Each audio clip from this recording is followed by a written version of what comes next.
Chapter 9. The National Debt. When you're content to be simply yourself and don't compare or compete, everyone will respect you. Lao Tzu. While I was attending to my many commitments, life continued on Earth for Comoten.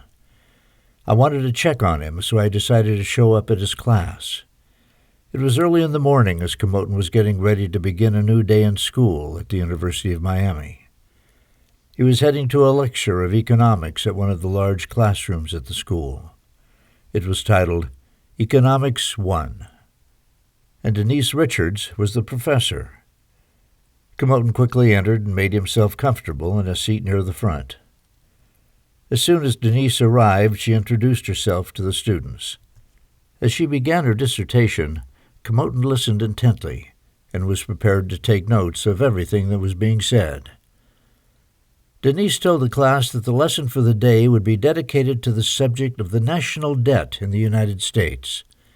The topic was going to examine the national debt that the American government was accumulating year after year, and that gradually was reaching very alarming proportions.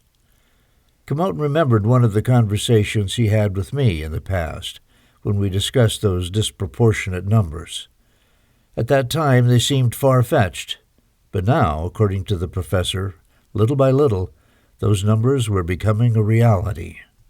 Denise began by emphasizing that the national debt that the American government had just reached in May of 2006 was $8.2 trillion. The Congress of the United States was preparing to authorize the government to increase the debt to $9 trillion. Comoten opened his eyes wide with an astonished expression.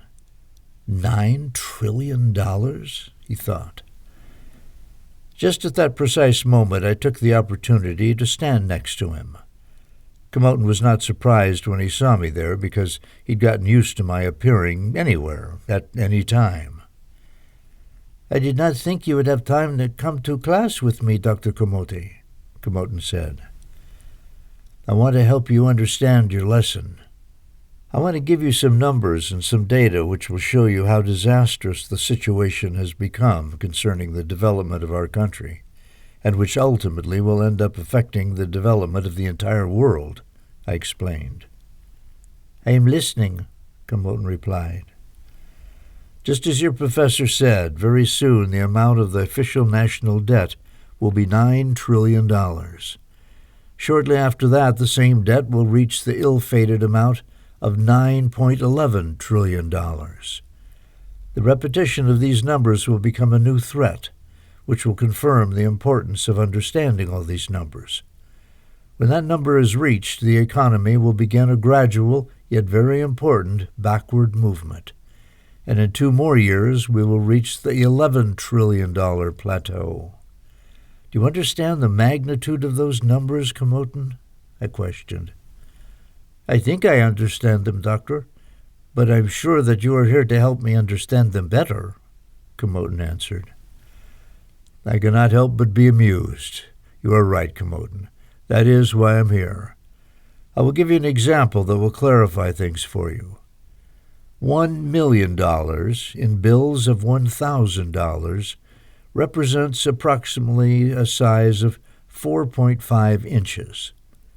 I signaled with my thumb and index finger the approximate size representative of 4.5 inches. As you can see, a mere 4.5 inches are capable of containing 1,000 bills of $1,000.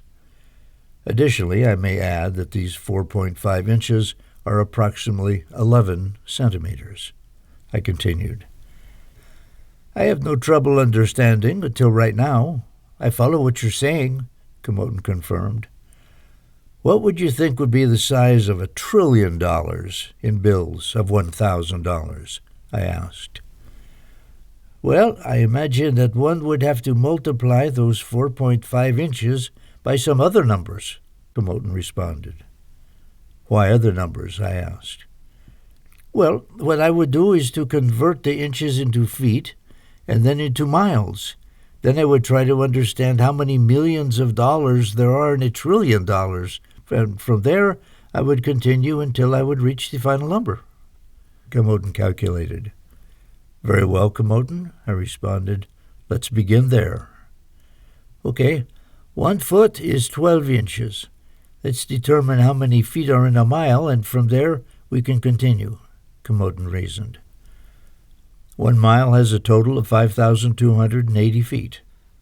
If we have all those numbers, then we can go on with the following equation. 4.5 inches times 1 foot times 1 mile equals 6.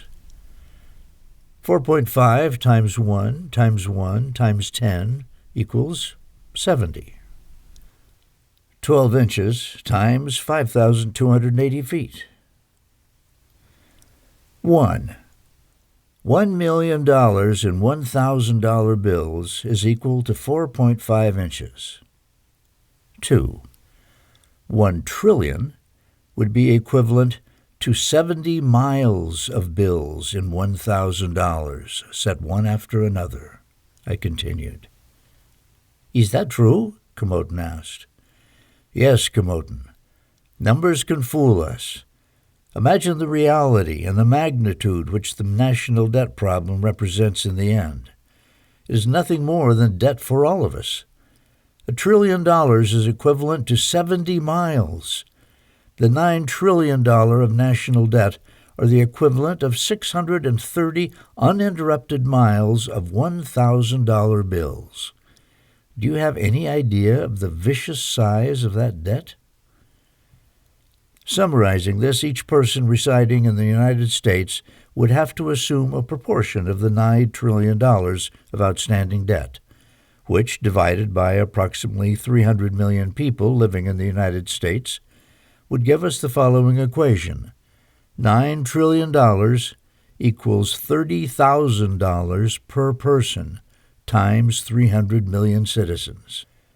That is to say, $9 trillion divided by 300 million citizens living in the United States would give us the equivalent of $30,000 of debt, which each resident of the United States must assume because of the debt that our government accumulated.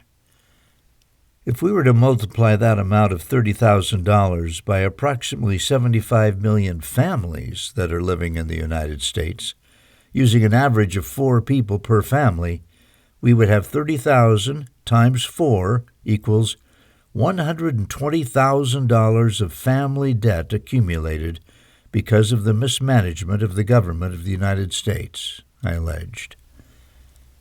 These numbers are shocking, Doctor, Commodin noted, ghastly. That's our reality, Commodin. As a country, we live by borrowing money from other countries in the world. As of today, we need more than approximately $1.5 billion daily to finance our deficits. And to cover those deficits, the government has to finance through debt and more debt.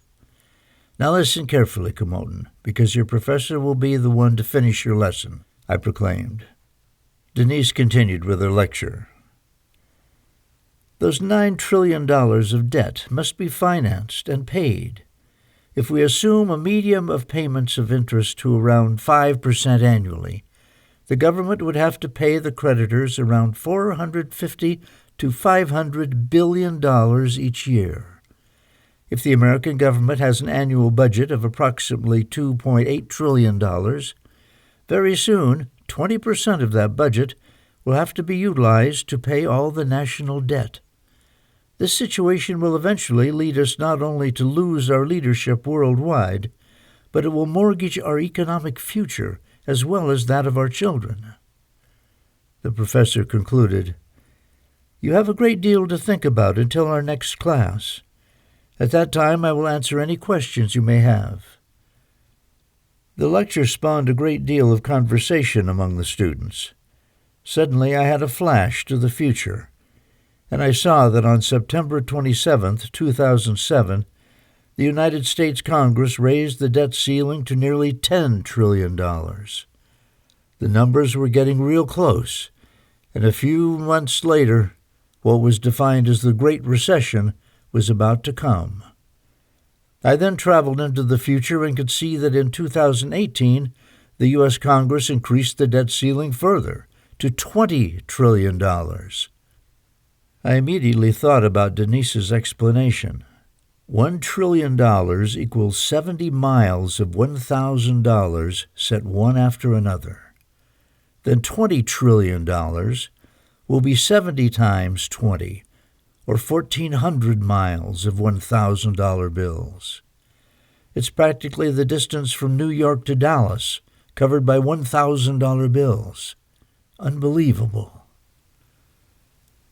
I watched as Komotin started to talk intently to someone, and I decided it was time for me to leave the lecture hall and return to other pressing matters in the afterlife.